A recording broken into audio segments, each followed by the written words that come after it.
Alright, everybody, we're back with the Radiance. So let's get started. I'm awake bright and early, and despite yesterday's exhaustion, I find myself full of energy. Today will be my first real magical class, Alchemy. From what I've read in the brochure, alchemy is kind of like magical chemistry. When I arrive in the alchemy class, I notice that there are several stations set up with various bottles of liquids and some very strange looking instruments. It looks more like a mad scientist laboratory than any chemistry lab I've ever seen. I find a seat towards the edge of the classroom and hurry into it. As the students are trickling in and finding their seats, I find myself distracted watching a boy in the seat in front of me crafting what appears to be a complicated sculpture out of paper. I'm so enthralled with his process, I'm startled when the professor begins speaking to the class. No way, he's speaking to me in particular. And I'm sure by now you've done enough introductions to last yourself a lifetime, so I'll spare you today, shall I? Thank goodness for that. Despite my lack of official introductions, the class is still focused upon me, so I might as well have been at the front of the class anyways. As the professor turns around and starts writing the day's agenda on the blackboard, I hear a scoffing sound come from slightly behind me. It's not like anyone here cares about a stupid human anyways. I turn around in my seat and see the culprit of this remark. A girl with fiery hair and dark rimmed eyes is snickering with a group of other girls while filing her long dark painted nails. She actually is filing her nails in class. That's a thing that is happening. Be friendly. I decide that the kill 'em with kindness approach may be the best solution here. I turn to face the girl and give a big smile.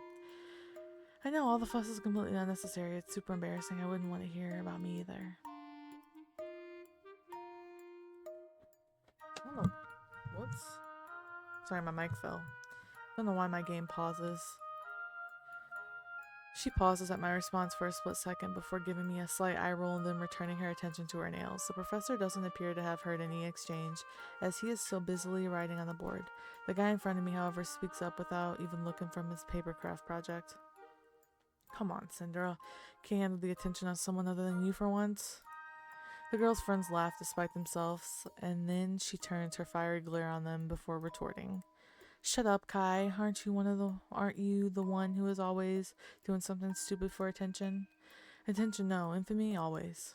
He looks back at her, giving her a wink and a smile. Cinder is anything but pleased. However, she gives one last mutter of idiot before focusing her attention elsewhere. I want to thank this new stranger named Kai for his defense, but as I am about to speak, the professor launches into his lecture. Today we shall perform our very first alchemical experiment.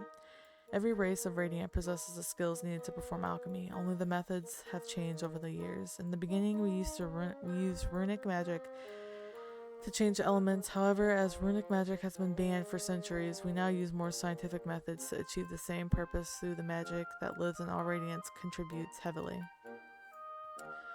In today's experiment, we will attempt to transform the simple plain stone into a sparkling gem. Changing something to another form of the same element is much easier than changing it to another element entirely, but it may take several attempts to refine your process. Since we have only a limited number of stones, I will be dividing you into pairs. Miss Adonis, you'll be with Miss Argan. Who? A disgusting noise from behind me tells me all I needed to know about who my lab partner is going to be. Continuing my friendly act is probably the best way to deal with this girl, so I give my best smile in her direction as we head to our station. Cinder says nothing as she settles into the seat next to me. Well, I guess we'd better get started. She gives a non-committal shrug, but says nothing else. Okay, I guess that's how it's going to go. I glance over our instruction sheet, and I'm surprised to see that it's not too far from normal chemistry theory. I'm supposed to create two different mixtures from the list of ingredients, then soak the stone in each for the allotted time. I don't recognize any of these ingredient names, but it seems most of the items in the lab are labeled. Mixing chemicals can't be too difficult, right? Cinder doesn't appear to be making any moves to actually do anything, so I take the initiative. Here, you start mixing the first set of ingredients, and I'll work on the second part. She shrugs, glances at her own instruction sheet, and then she moves towards the ingredients cabinet. Maybe we'll actually get through this okay, if the worst she does is give me the silent treatment. I trail behind her, studying my ingredient list carefully. Pansium, Colortinum, Box Stellar, Water. What are these names? Cinder has already found what she was looking for and started heading back to the table by the time I found my first ingredient. With so many similar names, it takes me an eternity to find them all and haul them back to my station. Cinder is lazily stirring her ingredients in the bowl, paying no attention to me as I stumble into my seat, arms full of bottles. There's no particular order in which to add the ingredients, so I begin by measuring out the first one, and I come to Fauhian dust. It's a soft gray powder, and it smells strangely sweet. I dumped a spoonful of dust into my bowl and start on the next ingredient. This isn't so bad. It's kind of like cooking, except I'm pretty sure I've never want to eat any of this in this bowl. As I continue to add ingredients, Cinder looks over at my side of the table. She makes a sort of tittering sound as I dump most of the recent into the bowl. I give her a suspicious look. What, am I doing it wrong? She just shrugs, that annoying smirk still on her face. Guess she's still playing the silent game, huh? Well, if I made a mistake in the mixture, then so what? It's my first day. What's the worst I could have? Boom. My face is suddenly covered in thick, lumpy liquid, and I look at the table in dismay to see that my bowl has completely exploded, sending the contents of mixture flying. Most of it ended up on me, and it smells awful. Cinder is full out laughing now. Somehow she managed to miss the majority of the mess. Only a small splatter reached the sleeve of her shirt. The professor heads over to my station and offers me a towel to wipe myself off while examining what's left of my mixture. It appears you've added crushed lanophin instead of liquefied lanophin. That would cause the adverse reaction to Fauhian dust. Oh. That's all I managed to say as I'm starting to feel lightheaded from the fumes of the mixture. Cinder has a big grin on her face.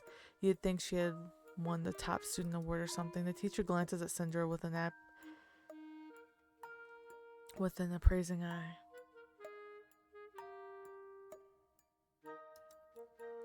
Were you not monitoring your partner's progress, Miss Argan?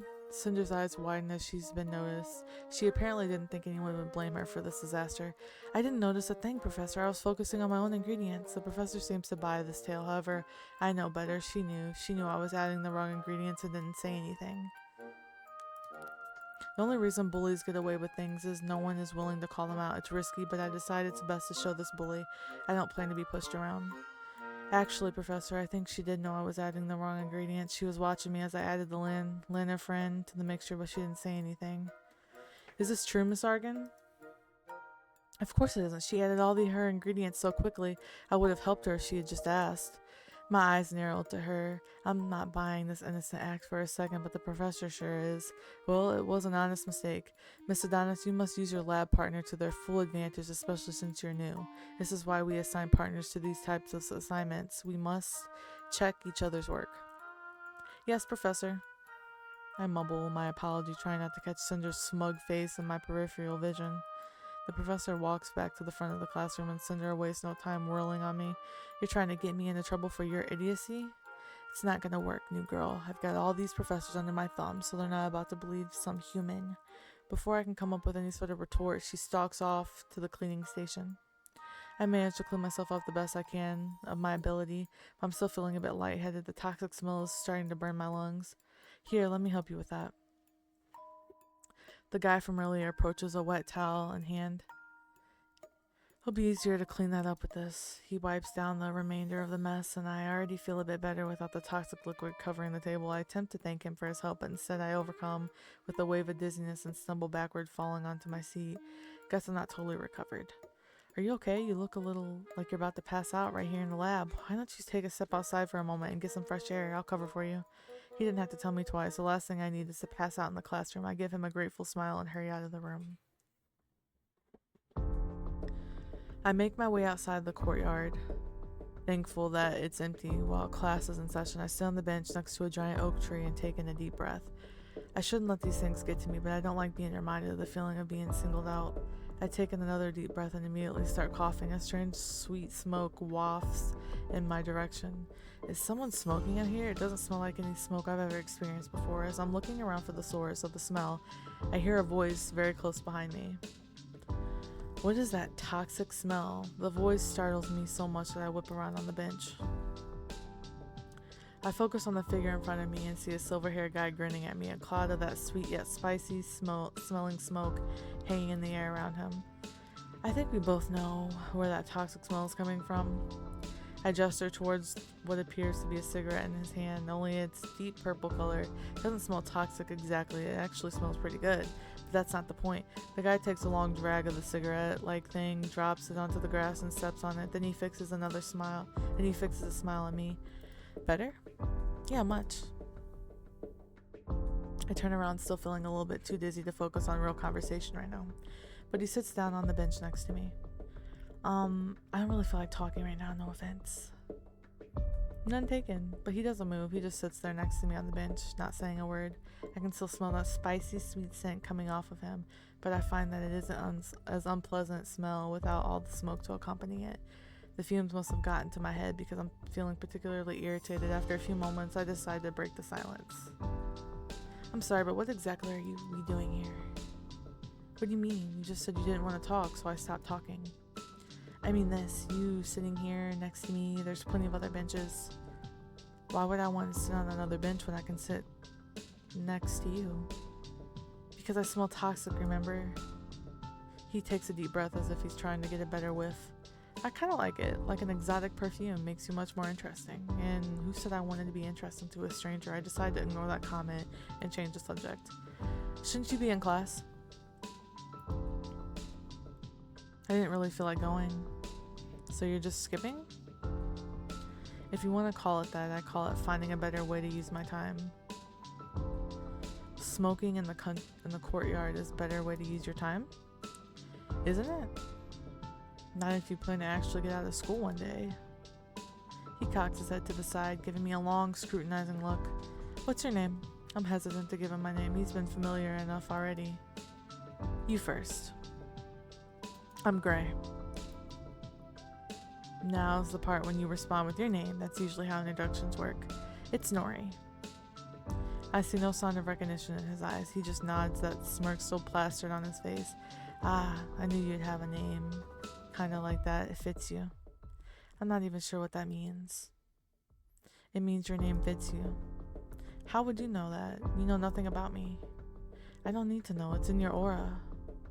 You can see auras? Can't you? No. Am I supposed to be able to? Is it like standard radiant ability or something? It's not until then that I notice the purple accents on his shirt. He's part of the class that Professor Balin called the most rare and interesting. I've been intrigued by that ever since the tour. You're in low light. That's right. What are your classes like? I've been wondering what the lowlights are all about. He shrugs and looks away, the smirk disappearing from his face. I don't really go to low-light classes. Why not? You just skip that class too? There's not really anything that they can teach me in there. I feel the mood shift as if it's a dark cloud has suddenly appeared over us. For some reason, I feel like I brought up a subject I shouldn't have. The sound of footsteps behind me causes me to turn, and I see a familiar face scowling at me. What are you still doing out here? Class is over. Professor Daniel made me come bring you back to finish cleaning your mess. She gives me a look of sheer annoyance, as if it was my fault the teacher told her to come get me. Alright, I'm coming. I stand up and Gray stands as well. His smirk is back, but it's focused on Cinder. Now, fiery one. I'm just getting to know my new friend here. Cinder turns her attention towards Gray and gives him a dazzling smile. Does anyone truly know you, Gray? Oh god, I stare at my feet, hoping they aren't about to launch into a full-on flirt session. Before it can happen, I speak up. Was I really gone that long? Cinder's smile vanishes and she rolls her eyes in my direction. You've been gone forever, so I told him you probably got lost, which is believable enough. Humans aren't known for their intelligence, aren't they? Are they? Gray looks in my direction, his gaze practically burning through my skull. Human? So this guy really had no clue who I am. He isn't aware of a new human student. I really don't want to have to explain myself now. So before he asks another question, I begin walking back towards the school. Let's go. Cinder follows, obviously reluctant to leave the conversation with Gray. So we meet again, my toxic beauty. After the excitement of today's alchemy class, my chosen elective seems like it'll be a piece of cake. Alright, level 1. Symbolism is not just an interpretation of written symbols or codes, but also the art of recognizing and deciphering symbols in the everyday world. Almost anything could be considered as a symbol, so it's important to learn how to distinguish what could be important. Nice. Sweet. You know what? Hell yeah.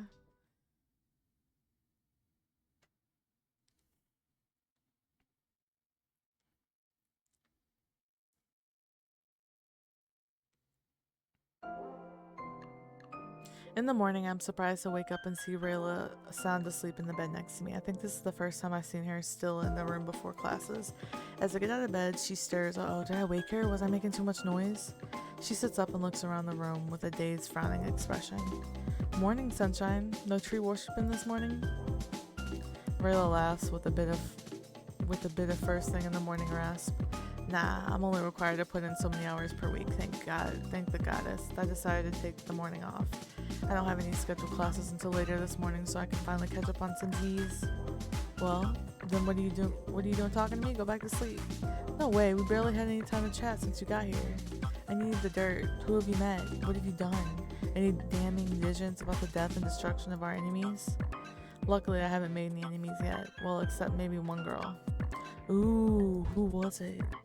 There was this one girl in my class yesterday who seemed to have an issue with me. Red hair, long nails, Syndra. Yeah, she's not known for her hospitality. She's also from a family of Ifrits, so her scorn is fueled by literal fire. So I wasn't imagining the fire in her eyes then. Not at all. Her type like to flaunt their powers more so than the other Radiants, but you can't really blame them, it's just in their nature. Unfortunately, I've had to put up with her charming personality since we were young. She and I have gone to the same school since we were kids. She wasn't always so awful, but things change. We don't really talk anymore. Ifrits are kinda naturally enemies to the Dryads. Fire doesn't play well with nature, you know? Fire, trees, kablooey. She makes a gesture with her hands to signify an explosion. So Cinder is an Ifrit, a fire spirit. Her attitude during our first meeting had set me off, but the thought of her having an enemy that could literally set me on fire isn't a pleasant one. She seemed to have some sort of problem with humans specifically. Unfortunately, that isn't uncommon. Most of us never interacted with humans before, only heard stories. But don't fret, I'm sure they'll realize how delightful you are soon enough. Cool, it's so nice to be an outcast. Hey, that just makes you even more interesting. Any other incoming feuds I should know about? Honestly, I haven't had the chance to meet many of the other people yet. My first week of classes have kept me pretty occupied. Well, the week isn't over yet. Get to socializing. I expect a full report by the end of the week. What good is having a roommate like that? What good is having a roommate like me that knows everyone in this place if I can't give you all the dirty details? I promise to keep her informed, and she slumps back onto bed and asleep almost immediately. I can't afford to go back to sleep. However, I've got to get ready for my head to my next class. My first class of the day is math, a subject that is refreshingly the same in every culture, magically or not, and unlike most of my other classes so far, it passed with absolutely no drama. After classes, I am approached by an overeager student clutching an enormous stack of paper. You're the new student, right? You just started? Yeah, that's right. Great. Then here. She shoves off the sheet of paper into my hands. I glance down, noticing the headline, Mystery Club, now accepting new members. What's a mystery club? It's a new group this year. We meet every Wednesday to discuss the secrets and mysteries of Sarenvale. Does Sarenvale have a lot of secrets? Oh yeah, this place is nearly 1,000 years old after all. Have you ever been to the Winter Court? Those buildings have been abandoned for ages. Something has to be hidden there, and our group intends to find it. That sounds pretty intense. Are there other clubs around here? The girl wrinkles her nose and her energy deflates a bit. Yeah, there's the Human Technology Club and Wildstones. That's a sport, by the way. However, none of them are as exciting as we are. If you want to see what the clubs are all about, you can peek in on the meetings this evening. They take place in the West Towers, so are you in? Do you want to join us? Well, I'll have to think about it. Okay, if you decide to join us, come to the club room next Wednesday after class. She scurries off, shoving more flyers into other students' hands. I guess I'll head over to the club building and check it out. As I determine the correct direction to get to the club building, I see the guy from alchemy class across the hall. I think his name was Kai. I wanted to go thank him for his help in the class yesterday, so now it seems like the perfect opportunity. Hey, Kai. Oh, hey, it's you. Looks like you got yourself all cleaned up. Well, that was yesterday after all. Hey, I don't know your cleaning habits. Wait, what? So what's up? I just wanted to thank you for your help yesterday with the cleaning and all. Oh, you want to thank me, huh? Well, a great way to thank a person is to buy them dinner. I faltered for a moment. I hadn't actually expected him to ask me for something, but I can tell by looking at his face that he's totally serious. There's a cafe just outside of the school grounds. It's a bit of a walk, but I know a shortcut. We could go right now. I'm kind of in the mood for a griffin cake. Well, actually, I'm supposed to be heading towards the club building right now. Oh, yeah, it's Wednesday, isn't it? It means I have to head to the field of the Wildstone practice. Maybe you should join the Wildstone Club. We are one player short. Maybe. Sorry, I'm moving. So that means we'll have to take a rain check on that dinner. Will give me time to decide on which food I want you to buy for me. I guess there's no getting out of this now. Sure, okay, we'll take a rain check. Great, I'll be looking forward to it.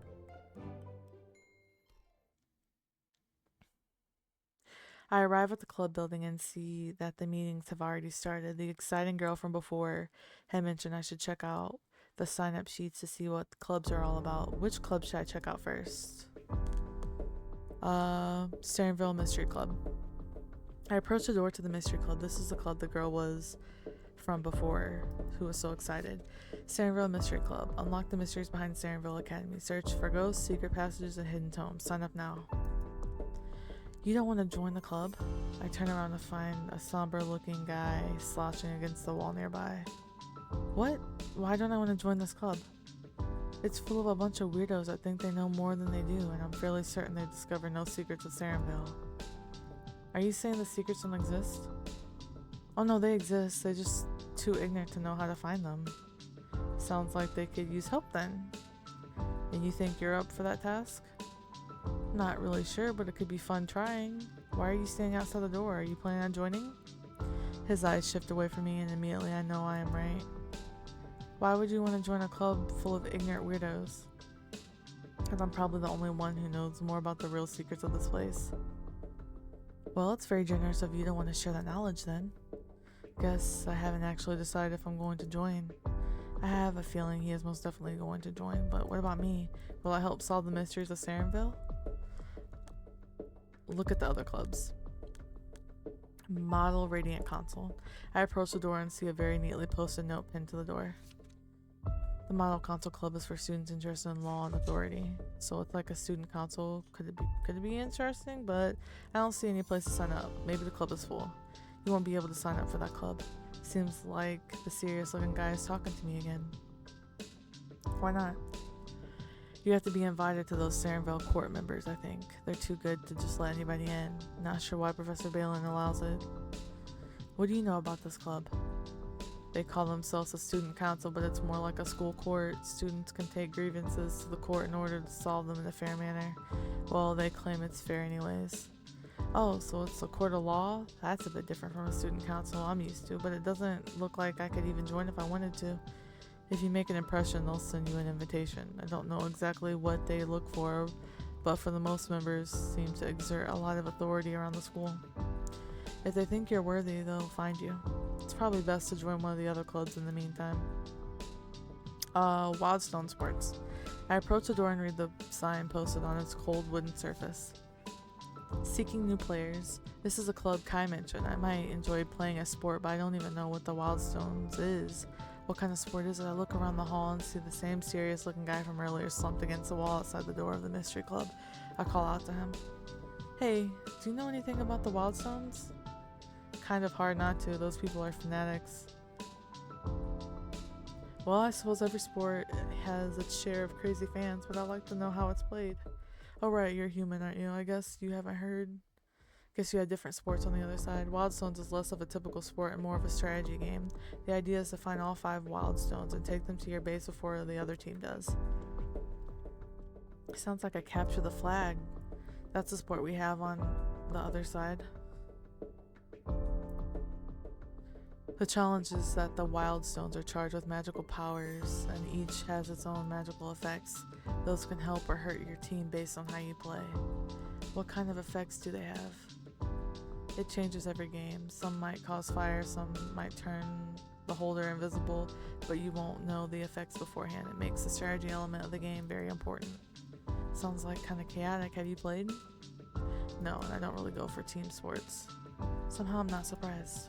Well then, thanks you for the info. Do I want to sign up for the Wildstones team? Look at the other clubs. I want to join Sarenville Mystery Clubs. Sign up for the Mystery Clubs. I sign my name on the form outside the Mystery Club door. The guy from earlier watches me carefully, but I do my best to ignore him. As I start to leave, I see him approach the door. I guess I'll be seeing more of him during next week's club meeting. Thanks for the info, Dex. Thanks for the info, Dex. I guess I'll see you around? Maybe.